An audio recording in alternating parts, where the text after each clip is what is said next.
Guys, today I'm gonna show you this easy little recipe of hot cocoa that my mom showed me how to make it.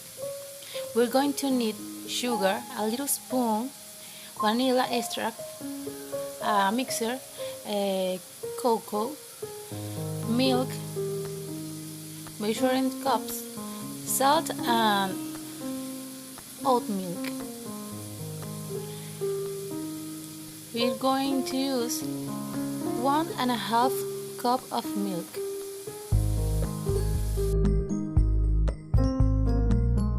Add a tablespoon of oatmeal and mix with the milk.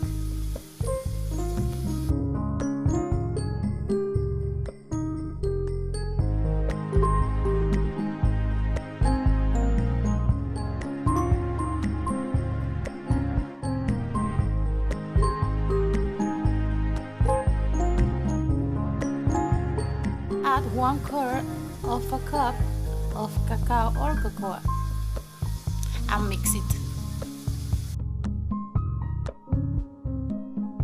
Add 1 teaspoon of vanilla extract and mix it again.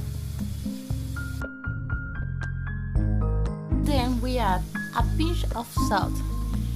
The salt in these recipes bring all the flavor of the chocolate to life. When we watch that the mix is boiling, it's ready to eat. And here's my easy and delicious hot cocoa recipe. I hope you like it. Please subscribe to my channel, like this video, and if you want another recipe, please tell me in the comments down below. Thank you, see you next time.